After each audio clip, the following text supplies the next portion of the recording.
Bora falar um pouquinho mais sobre Dapper aqui no canal. Gustavo, põe a vinheta.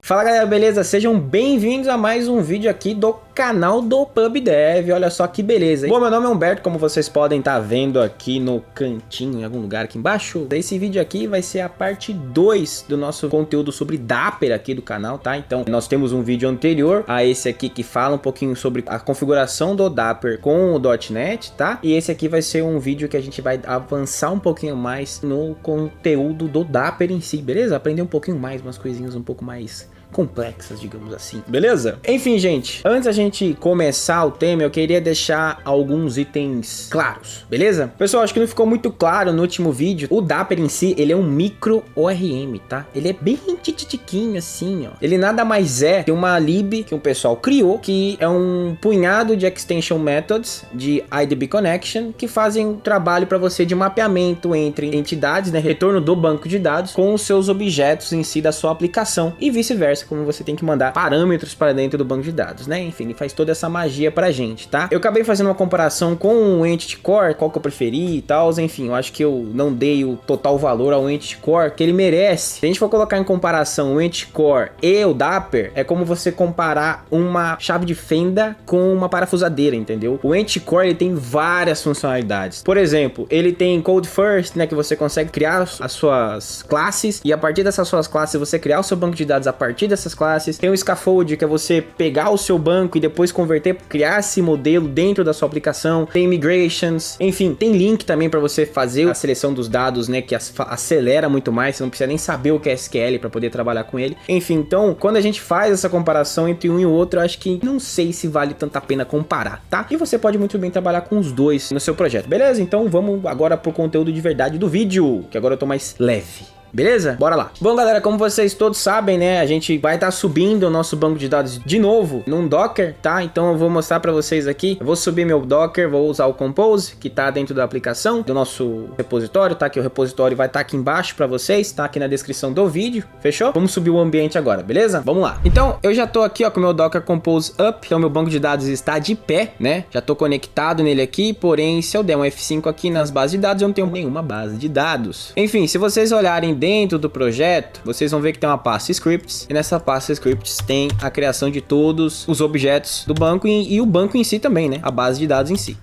Então vamos criar o nosso banco de dados aqui, tá? Deixa eu criar uma nova query, beleza? Rodei aqui. Show! Banco de dados criado. Se eu olhar aqui no canto, der um F5 aqui, né, um refresh, nossa base de dados está criada, beleza? Fechou. Então o primeiro passo está feito, o nosso ambiente está pronto para a gente começar a rodar as nossas queries lá dentro, beleza? Então agora voltando para a apresentação. Bom, galera, no vídeo anterior, né, a gente falou sobre mapeamento de somente um objeto, né, um tipo de objeto, uma classe e uma tabela, tá? Porém a gente sabe que a vida real não é assim. Nós temos várias tabelas e essas tabelas têm relações entre si no banco de dados, tá? E o Dapper ajuda nesse sentido? Ajuda muito, tá? A gente tem isso pronto, tá? Pra gente trabalhar dentro do Dapper, fechou? Então, o exemplo que eu tenho pra gente aqui, primeiro, né? É o exemplo de 1 para 1. Então, nós temos uma tabela de usuário, que tem essas propriedades, que é a TBL usuário, e nós temos a tabela status. O usuário, ele tem a coluna status ID, que é referente ao registro da tabela status, tá? Então, nós temos essa relação entre esses registros, belezinha? Então, vamos partir pro código agora, como que a gente consegue selecionar esses dados com o Dapper, tá? Fazer esse mapeamento show de bola pra gente.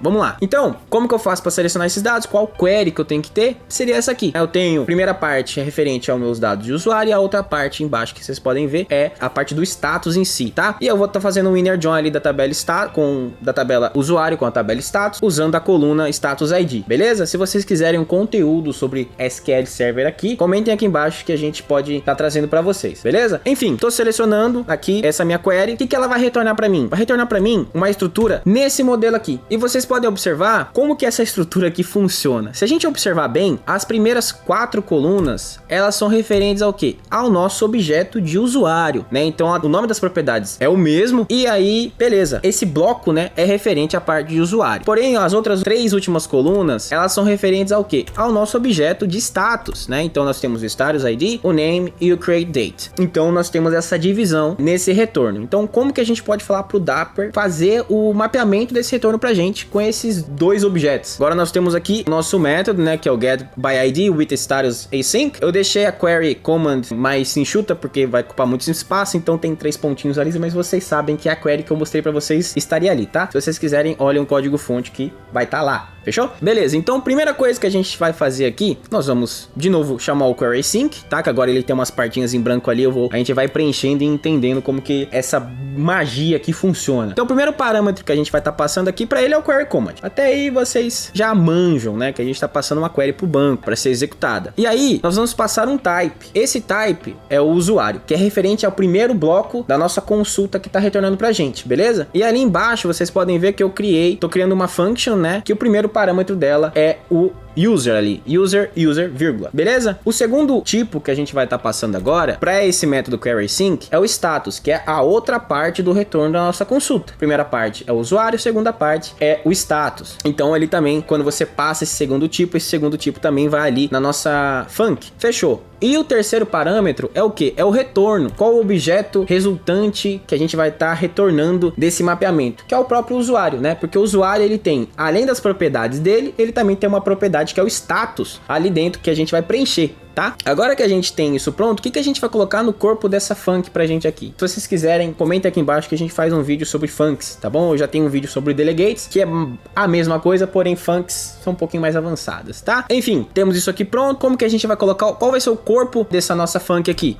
Primeira parte ali, a gente vai estar preenchendo os dados do usuário nesse nosso objeto que a gente vai estar retornando. E na outra parte, a gente vai estar pegando os dados do status e preenchendo nesse nosso objeto de usuário. Agora, esse nosso objeto do usuário vai ter as propriedades de usuário preenchido e também o status dele, o objeto status.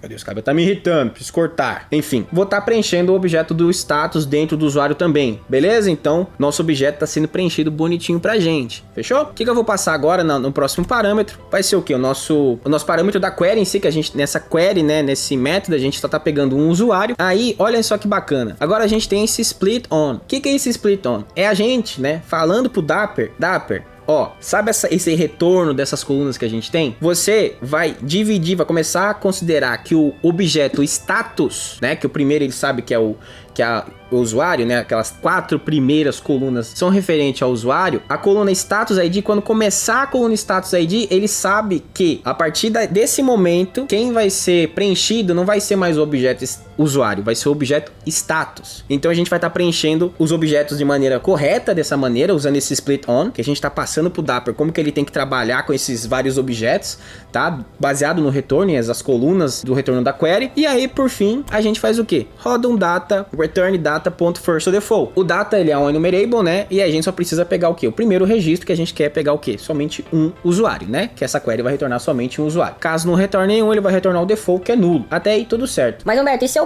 passar esse split on numa coluna errada? O que acontece? Beleza, pode deixar que eu te conto. Beleza, galera, como que funciona? Se vocês passarem uma coluna nesse split on que não existe, o Dapper vai estourar uma exception pra você. Ele tem essa inteligência. Ele fala assim, ó, eu não conheço essa coluna que deu retorno que você tá passando, eu não sei como mapear esse objeto. Porém, se você passar o nome de coluna errado no mapeamento, ele vai mapear errado os objetos. Vou mostrar pra vocês agora como que esse erro acontece, tá? Bom, galera, já tô aqui nesse getById with status async, né? O mesmo método que a gente tava olhando lá. Agora a gente pode ver que a nossa query aqui tá preenchida bonitinha. E aí, olhem só, em vez de eu usar o status ID, vamos colocar o name como a parte do split on para ver o que acontece. Não, na verdade, vamos colocar o create, né? Vamos colocar esse create date, vamos rodar a aplicação e vamos ver como que ele vai montar, vai preencher o objeto usuário e como que ele vai preencher o objeto status pra gente. Olhem só. Beleza, pessoal? Ó, eu apertei F5, rodou, caiu no meu breakpoint. Vamos dar uma olhadinha no objeto status, usuário aqui. O usuário, ele tá preenchido pra gente, ó. O status ID, user ID, o status tá nulo, né? Porque ele não sabe fazer esse mapeamento, que é um objeto complexo, tudo bem. O nome tá preenchido, o e-mail e a data de criação. Show de bola. Se a gente vem aqui agora no status, o status, ele tá sem o status ID preenchido e sem o name preenchido. Somente tá com o create date preenchido. Por quê? Porque como a gente passou a coluna errada do split pro Dapper, ele só começou a mapear o objeto status a partir da coluna create date, entendeu? Então, se você colocar a coluna errada, ele vai mapear errado para você. Então, sempre coloquem nesse split on a coluna referente quando começa o novo objeto. Aí você vai estar ensinando o Dapper, ó, Dapper, a partir dessa coluna aqui para frente, é outro objeto, começa a preencher o meu segundo objeto, por exemplo.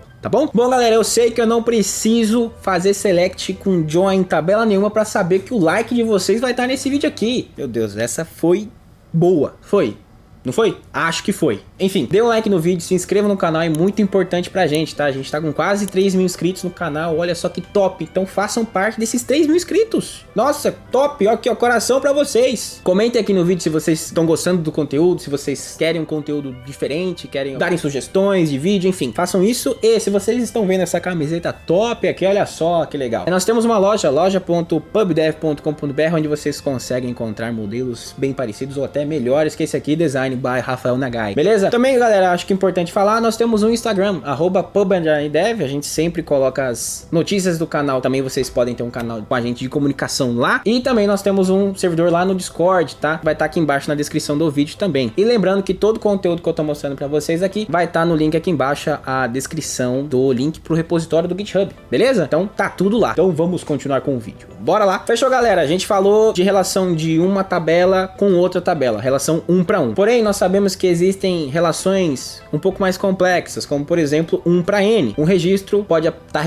sendo referenciado em outra tabela mais de uma vez. Então vamos ver como que o Dapper consegue trabalhar com isso também. Um pouquinho mais complexo, mas eu tenho certeza que vocês vão entender. Fechou? Então, eu tenho essa na minha tabela de pedido, tá? Essa tabela pedido tem essas propriedades. E a gente tem também a tabela pedido item, né? Então nós temos um pedido pode ter N itens, tá? Então nós temos essa relação entre eles. E a coluna que junta tudo, nesse caso, é a pedido ID, beleza? Como que seria a query para poder selecionar esses dados no banco de dados? Bom, a query seria essa aqui. Então nós temos parte dela que a gente vai estar selecionando os dados do pedido. E outra parte que a gente vai estar selecionando os dados do pedido item, né? Do item do pedido, beleza? Como que é o retorno dessa query? O retorno dessa query é desse modelo aqui. Então nós podemos ver que a primeira parte dela é da estrutura, né, é idêntica ao nosso objeto order, né, que tem essas mesmas propriedades, o código do pedido, se tá pago ou não, é a data de criação. Então nós temos essa parte de pedido e a outra parte, né, as outras 4 colunas são referentes ao item, tá? Então o item ID, o nome, o valor e a quantidade de itens que a gente está comprando daquele produto. Beleza? Enfim, esse é o retorno. Vocês podem observar que os dados do pedido, eles se mantêm os mesmos. Então, da coluna 1 até a coluna 3, ali, linha 1 até a linha 3, os dados do pedido se mantiveram o mesmo. Porém, se a gente observar o lado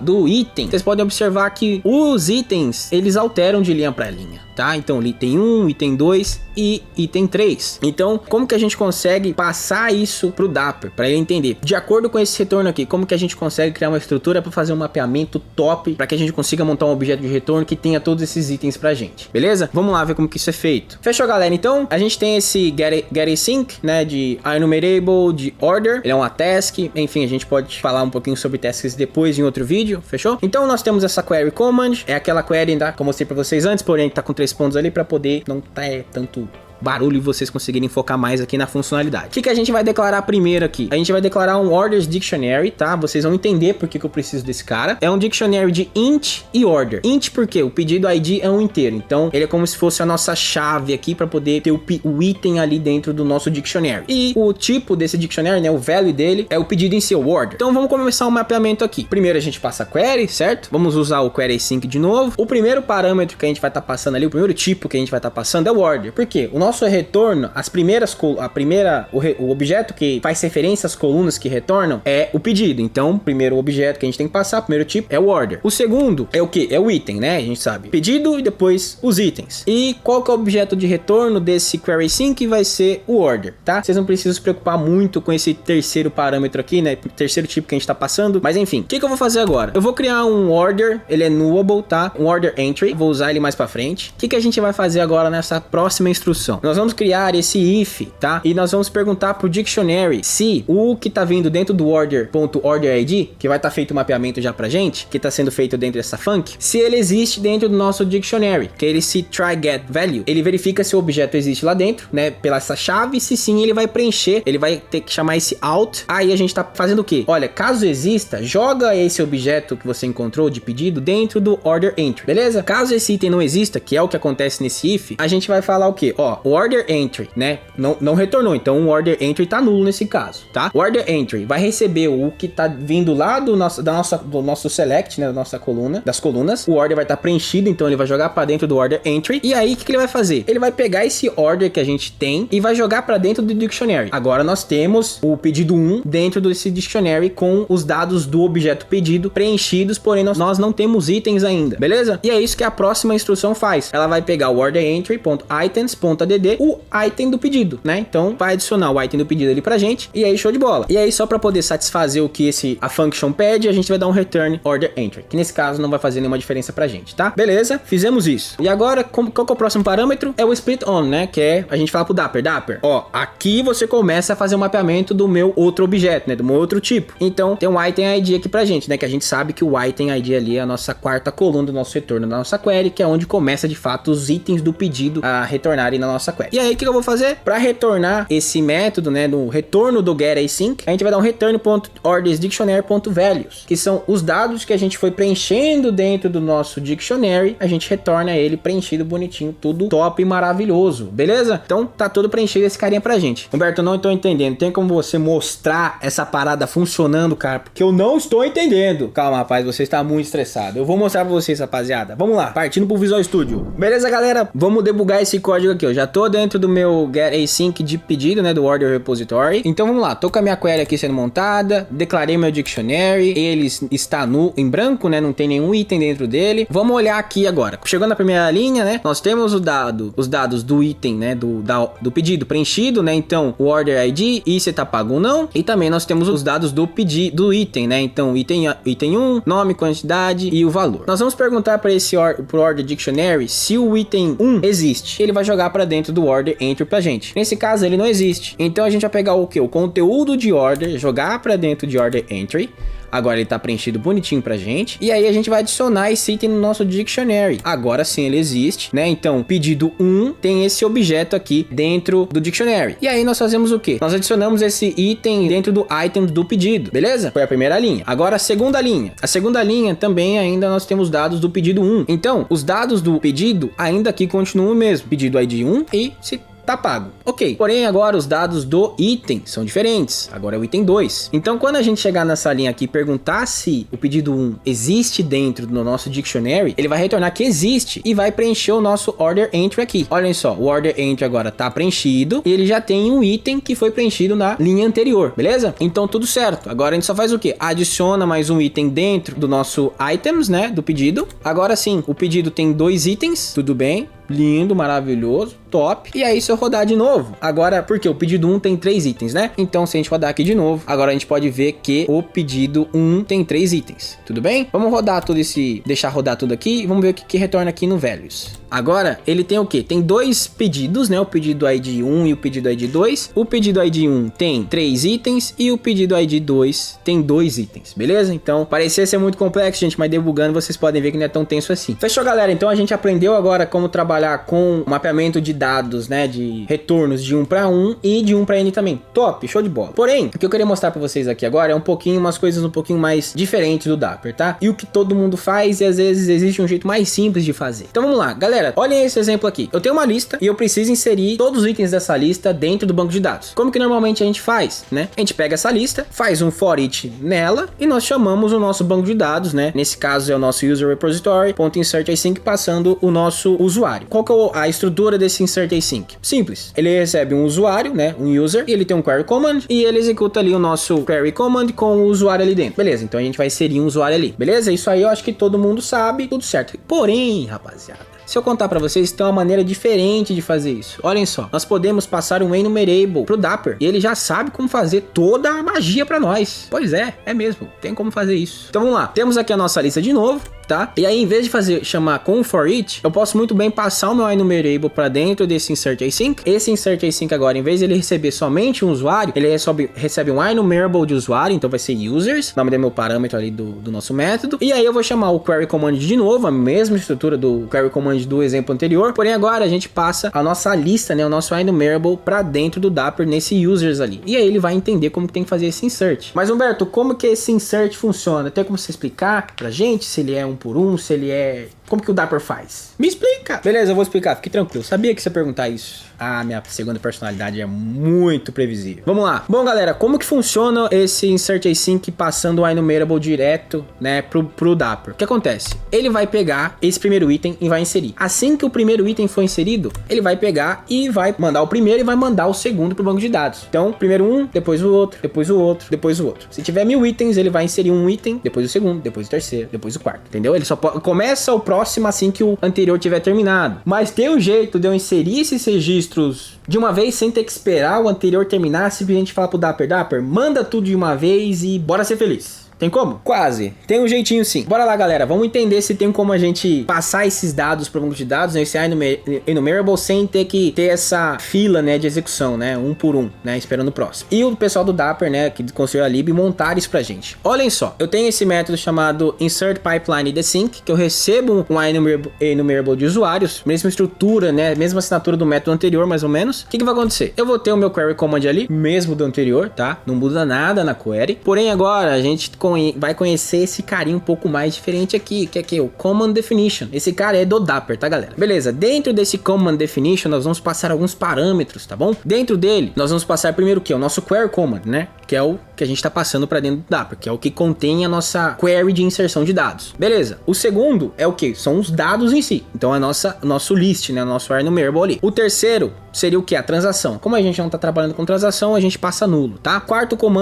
parâmetro, desculpem, é o command timeout, né? A gente vai passar nulo, como tá nulo, ele vai pegar o da connection string. Quinto parâmetro é o tipo do comando, tá? Nesse caso, como a gente tá passando texto, então seria um text. Caso a gente estivesse chamando uma procedure, seria procedure ali, beleza? Sexto parâmetro, aqui que a magia acontece, rapaziada. Esse command flags.pipeline, a gente vai estar falando pro Dapper que ele vai inserir os dados de uma maneira um pouco diferente pra gente, tá? Vou explicar daqui a pouco. O último parâmetro aqui, que é o que? A nossa cancellation token, nesse caso é o default, a gente não tá passando no cancellation token, beleza? Enfim, continuando. E aí, simplesmente a gente faz o quê? Await dbconnection.execute async, passando o command definition pra ele. Agora, o que vai acontecer quando a gente executar esse comando, né, dentro da nossa aplicação? Como que vai ser a parada? Em vez de nós esperarmos o Dapper, né, esperar um item ser inserido pra inserir o próximo, ele manda todos de uma vez. Ele vai criar uma task de inserção para cada um, vai jogar todas essas tasks dentro de uma fila. Essa fila tem até no máximo 100 itens, tá? Então, ou seja, ele pode inserir até 100 itens simultaneamente, né, com o Dapper. E aí, assim que esses itens forem sendo completos, se ele tiverem mais itens, né, no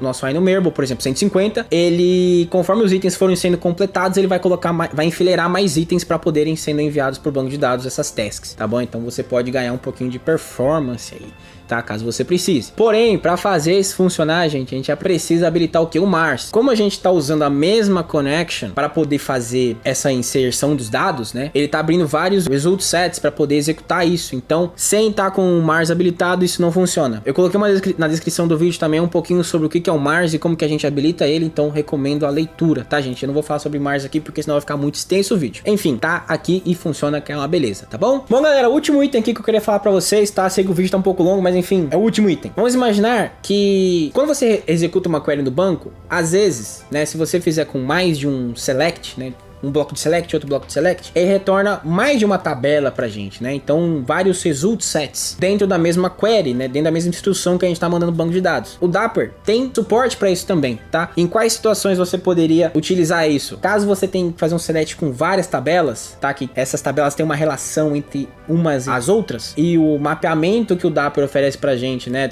Não é suficiente. Você trabalhando com esse modelo que eu vou mostrar pra vocês agora, ele satisfaz bem. Então, vamos lá. Olha só essa query, tá? Essa query eu tô selecionando primeiro um bloco de usuários e depois eu tô selecionando todos os status. Como que é o retorno dessa query no banco de dados? Vou mostrar pra vocês. Olhem só, galera. Se vocês olharem, gente, nós temos uma parte aqui do retorno, né? O nosso primeira table, né, que retornou referente aos dados de usuário, e a segunda referente aos dados do status, tá? O que a gente vai fazer? Como que o Dapper trabalha com isso? Bora pra aplicação, bora dar uma olhada lá. Bom, galera, como que funciona isso, então? Vamos lá. Primeiro, nós temos nosso query command, né, que é aquele que eu mostrei pra vocês. Não vou colocar aqui de novo, porque vocês sabem, senão ficar com muito texto na tela. E não vai caber no slide. Beleza. E aí, nós vamos fazer o quê? esse Query Multiple. O que vai acontecer com esse Query Multiple? Ele vai retornar um Grid Reader pra gente, que eu coloquei como Grid Reader aqui ali para poder ficar mais fácil o entendimento. Dentro desse Grid Reader, a gente tem uns métodos que é o ReadAsync. Esse ReadAsync, a gente passa o tipo, que é o usuário. Quando nós fizermos isso, o que vai acontecer? Esse ReadAsync, ele vai pegar e vai ler a primeira tabela de retorno dessa query que a gente tem. Então, quando eu peguei desse user, ele vai pegar a primeira tabela de retorno, vai mapear com o objeto de usuário e vai jogar para dentro de users para mim. Show de bola. Até aí, tudo bem. E aí, eu vou fazer de novo o ReadAsync, que agora ele tem meio que um ponteiro interno dele, né? Uma variável de controle que ele fala, ó, tô na primeira tabela. Então, se fizer um ReadAsync, é referente à primeira tabela de retorno. Se eu fizer outro ReadAsync, é referente à subsequente tabela de retorno. Enfim, acho que vocês entenderam, né? E aí agora eu tô fazendo o quê? Um ReadAsync de status. Então eu tô preenchendo agora meus statuses com os dados da segunda tabela de retorno da minha query. E aí, só para vocês entenderem um dos, entre aspas, motivos para poder fazer isso, depois que eu fiz isso, né, eu vou usuário por usuário e pego e preencho o status desses usuários com o que tá dentro do objeto status. E aí eu vou, enfim, tá tudo certo aqui, a gente fez um mapeamento. Não é tão comum ver esse Query Multiple, tá, gente? Vi poucas situações onde seria interessante usar ele, mas quando eu precisei, ele foi muito útil, tá? Usem ele com situações onde eu expliquei pra vocês, quando não, o mapeamento do Dapper em si não te oferece suporte e você precisa fazer select em várias tabelas, sua query é muito grande, tem, enfim, vários joins. Às vezes é legal você simplesmente pegar e fazer vários selects com vários retornos, né, vários result sets, e você depois fazer esse mapeamento usando o ReadAsync com o Query Multiple, beleza? Top? Enfim, galera, espero que vocês tenham gostado do vídeo, tá? Se vocês não sabiam de alguma coisa que eu mostrei aqui no vídeo, comentem aqui embaixo, tá? E se vocês sabem alguma coisa que eu não comentei sobre Dapper, que vocês acham interessante eu falar, coloque aqui embaixo também, né? Vai ser legal vocês estarem compartilhando isso comigo e eu posso pegar e colocar num próximo vídeo, talvez. Beleza? Enfim, galera, muito obrigado por estarem aqui até agora. Considerem se inscrever no canal, deixar um comentário aqui embaixo, dá um joinha que ajuda muito, nossa, ajuda demais. Enfim, siga a gente nas redes sociais e não se esqueçam que o repositório do GitHub tá aqui na descrição do vídeo também, tá bom? Muito obrigado e até a próxima. Tchau!